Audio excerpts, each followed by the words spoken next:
Welcome dito sa TV. Ngayong araw, samahan nyo kami sa mga simpleng kaganapan namin dito sa farm. Syempre, araw ng linggo ngayon, kaya hindi mawawala ang kaganapan natin dito sa church. Bago ang lahat, kailangan natin unahin si Lord sa araw na ito at syempre, kailangan natin isama ang pamilya sa paglingkod. Tapos na ang simba, kaya ito kakain na tayo ng pananghalian. Nga pala, kung di nyo natatanong, tuwing linggo, pagtapos ng simba, dito na rin tayo kumakain ng pananghalian. Kasama sila, kaya masanay na kayo dahil pamilya na rin natin sila. Ito nga yung ate ko at mga pamangkin ko. Tignan nyo naman itong si Tisoy, may plato nga pero mas pinili niya pa rin sa takip ng kaldero kumain. Si Honey nga nagulat dito na binivideohan ko kaya ayan nahiya pa nga. Pastor Eric nga ay inaya pa kayong kumain kaya tara saluhan nyo kami. Habang sila papa nga dito inuna pa talaga ang tsikahan. Uy masipag nga tayo kaya syempre tayo nang maghuhugas dito pagtapos natin kumain. Medyo marami nga ito kaya tinulungan na rin ako ng ate ko. Di naman halata na pwede na akong mag-asawa. Uy, biro lang yun. Habang naghuhugas nga kami dito, gusto ko lang sabihin sa inyo na maraming salamat sa mga sumusuporta dito sa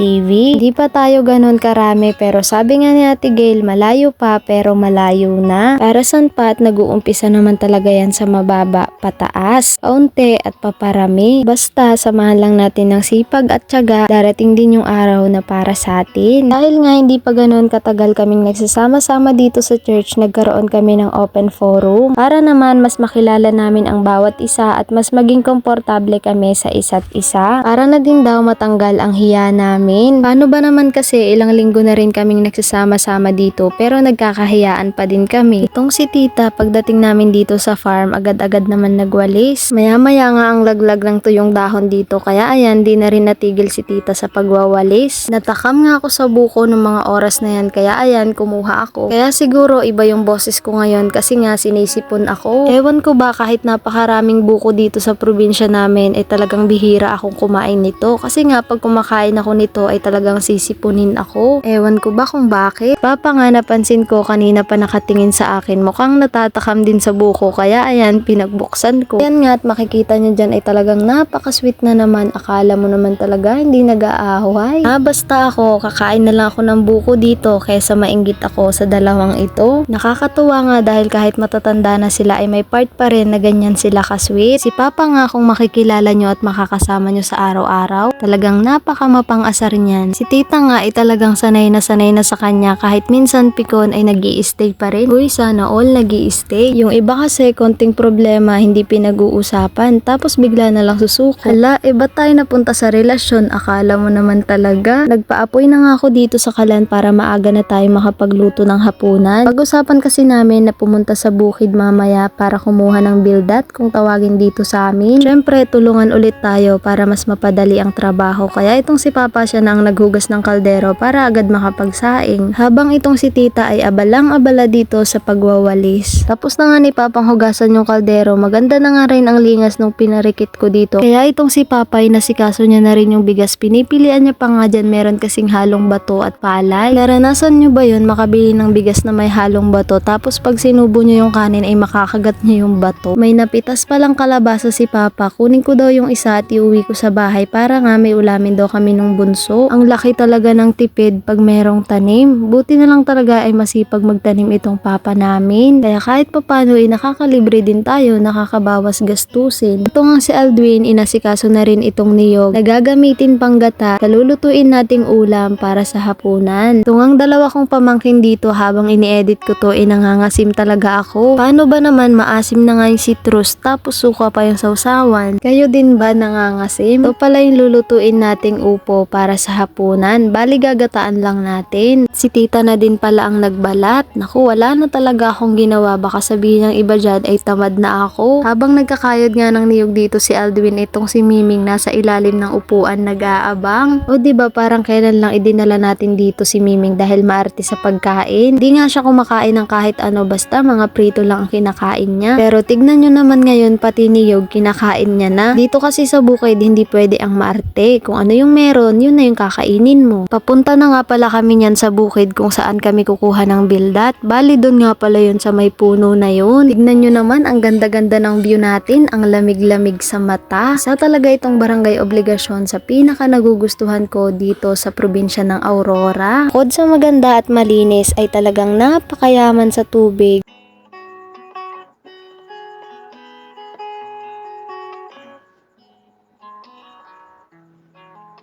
O diba ang dami-dami nilang flowing at lahat yon ay naiinom. Kaya masasabi ko na ang barangay obligasyon ng Baler ay isa sa pinakamayaman. Kaya sana panatilihin nating maging malinis at pangalagaan, lalo na kung ganito kayaman ang ating lugar. Kasi hindi lahat ganito kayaman. Yung iba nga nangangailangan ng tubig pero hindi nila alam kung saan sila kukuha ng malinis na tubig. Pero tayo dito natatapon lang yung tubig natin, samantalang yung iba nagbabayad pa at bumibili ng tubig. Kaya masasabi ko na ang swerte-swerte ng barangay obligasyon. Ito nga at nakarating na rin tayo sa kanal kung saan kukuha tayo ng bildat. Kasama ko pala tong dalawang pamangkin ko at dalawa kong kapatid kay Papa. Kakaumpisa pa nga lang nila ay may nakuha na agad sila. Totoo ngang maraming ganito dito. Unang beses ko nga sumama sa kanila sa lugar na to para kumuha ng ganito kaya sobrang natutuwa ako. Naalala ko nga nung mga bata pa kami ng mga kapatid ko ay palagi namin tong ginagawa, lalo na pag napapalo kami ng magulang namin. Naranasan nyo ba yon pag naglalayas kayo bago kayo umuwi, gagawa kayo ng paraan para lang hindi kayo paluin pag uwi? Ako ranas na ranas ko yun, yung tipong mag-iikangkong pa kami at kukuha ng tulya sa kanal para lang may ulamin sa bahay pag uwi. Pasensya na kayo kung may maririnig kayong ingay sa voice over ko, umulan na kasi maingay yung bubong namin. Alam nyo ba na habang kumukuha kami niyan ay talagang sobrang saya ko kasi nga ito yung first time ko makasama na kumuha ng ganit na sobrang daming build-up sa kanal. Sabi ko nga mag-picture muna kami dito, banggitin nila ang TV para may memories kami. Ayan nga at may pa-take 2 pa nga. Pauwi na nga kami dyan, tignan nyo naman yung nakuha namin. Wala pa yata kaming isang oras ay napakadami na naming nakuha. Pamangkin ko nga dyan, pinapakita niya pa yung kuko niya, ang dumi-dumi daw. Hindi nga maipinta yung tuwa ko dyan. Isa kasi ito sa mga kasiyahan ko ngayon, yung nagagawa ko ulit yung dating kinalakihan namin. Kumbaga, kontento na ako sa simpleng buhay probinsya at kung anong meron kami. Bago nga po pala matapos ang video na to, gusto ko lang i-shoutout Sir Sam TV, Lalabs Moto, Liwaliw TV at Mr. Laveriano Official, Leo Moto Vlog. Shoutout din po kay Moto She. Isa po sila sa mga local content creators ng Aurora Province, kaya shoutout po sa inyo. Susunod ko na lang po i-shoutout yung iba kasi yan lang yung natandaan ko. Maraming salamat po sa panonood.